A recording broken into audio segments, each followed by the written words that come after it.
Merhabalar. Son videoda Avustralya'ya demirlemiştik. Gemimizi limana yanaşmak için listeye aldılar ve 3 hafta açıkta demirlemiş olarak bekleyeceğiz.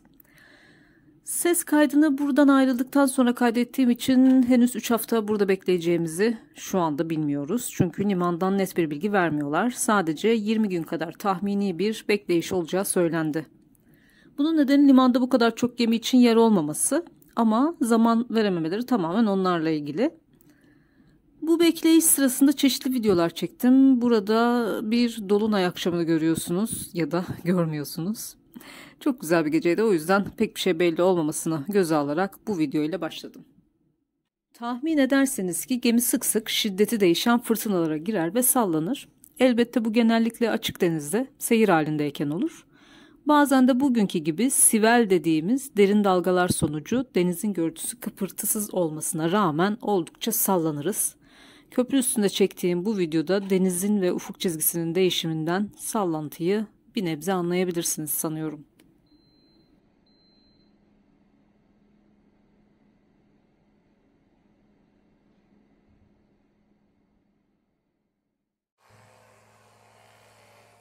Gemideki 3. helikopter manevrası bir arkadaşımızın gemiden ayrılması için gerçekleşti.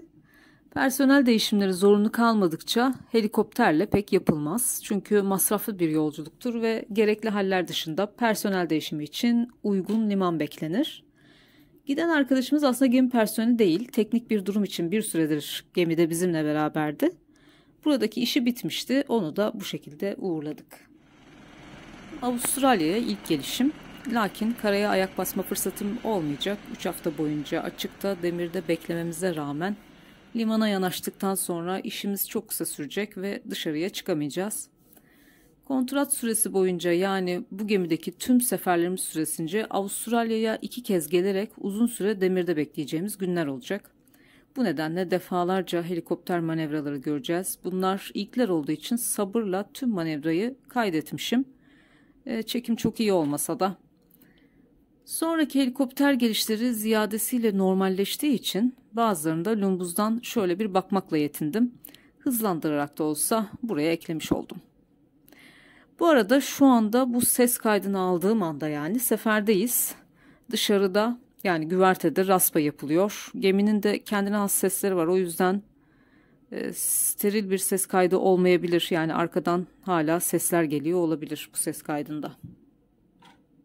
Evet, helikopterimiz havalandı. Ben de bunları böyle hızlı hızlı vermiş olayım. Ayrıca gemide tabii en güzel manzaralardan bir tanesi gökkuşağı görmek. Gökkuşakları o kadar güzel ki videoda mümkün değil, aynı şekilde görünmüyor. Ama harika gökkuşağı manzaralar oluyor burada.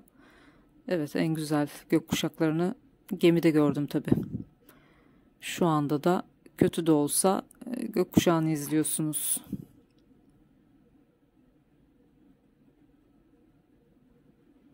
Sonra bu gökkuşağı 2'ye çıktı. 2'ye çıkacak. Bunu da bu şekilde göstermiş olayım. Yağmurlu bir Avustralya günü.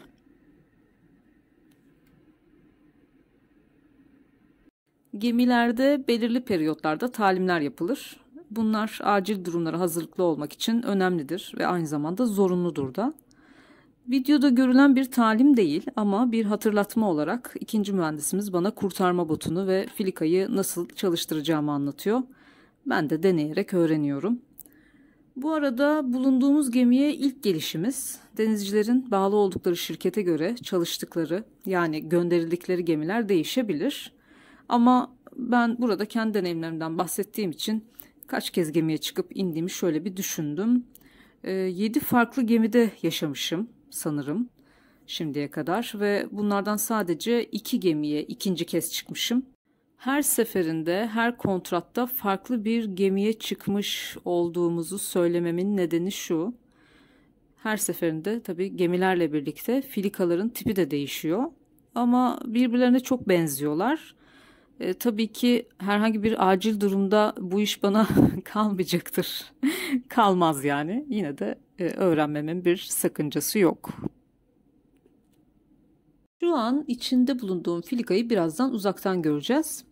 Filikayı denize indirme talimi yapılacak. Filika'nın 3 ayda bir denize indirilmesi zorunlu. Böylece acil durumda sorunsuz çalıştığından emin olunması gerekiyor. Zaten her makine gibi onun da bakımları yapılıyor.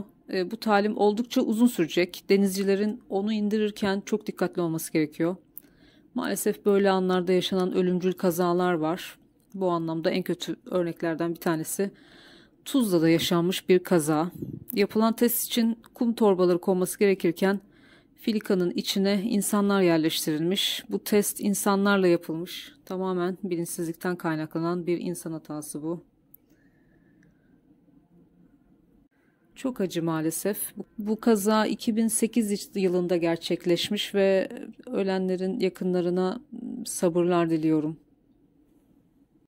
Elbette bizim bu Filika'mız gerekirse içinde insanlarla beraber denize fırlatılacak. Yani her zaman iniş anında risk taşıyor. Savaş uçağındaki koltuk fırlatma düzeni gibi düşünülebilir bu. Filika'nın gemide bulunmasının nedeni zorunlu durumda gemiyi terk etmek için bir nevi tek sefere mahsus bir kullanım amacı var ve bulunduğu yerden fırlatılarak denize indiriliyor. Elbette tersi örnekler mevcut. Yani gemide yangın çıkmıştır, gemi terk edilmesi gerekmiştir ama batmamıştır ve Filika yeniden yerine takılmış olabilir. Demek istediğim tek seferliktir ve talimlerde de çok dikkatli bir şekilde insansız olarak yavaşça denize indirilir. Makinesi çalıştırılır, denizde bir tur atılır ve tekrar yerine yerleştirilir.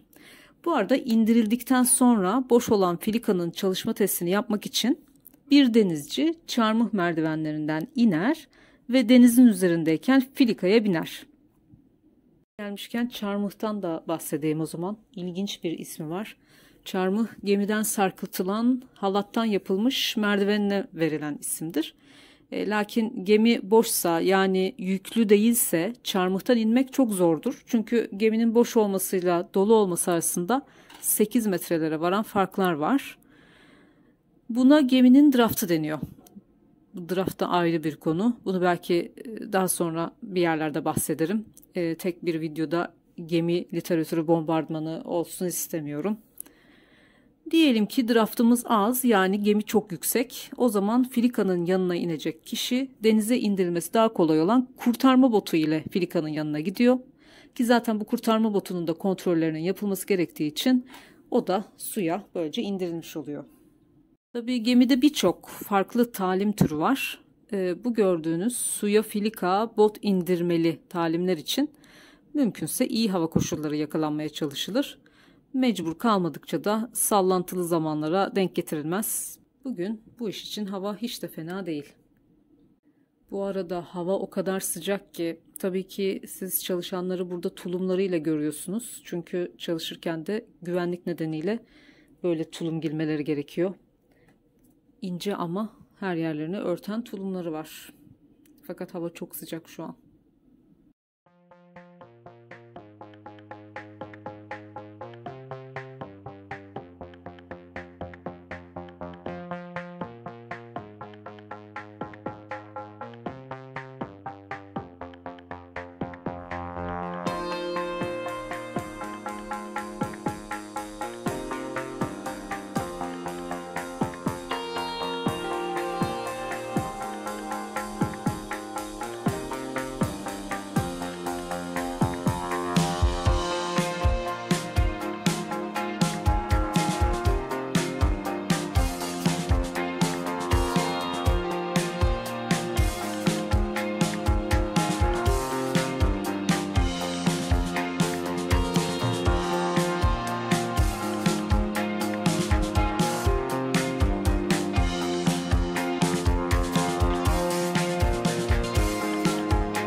Akşam saatlerinde yaptığım yürüyüşten, herkes çalışmasını bitirdikten sonra yaptığım yürüyüşten görüntüler bunlar.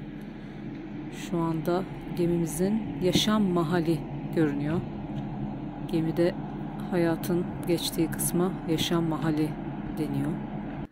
Gördüğünüz gibi bir bina gibi uzanmış. Herkesin lumbuzları görünüyor karşıdan. Ve bazen denizciler stres atmak için basketbol oynarlar. Bunun için geminin farklı alanları değerlendirilir. Bir file kurulur. Eğer böyle uygun bir liman varsa uzaktan onların sesleri geliyor. Bu video buraya kadar. Avustralya'da demirdeyiz. Etrafımızda bir sürü gemi görünüyor.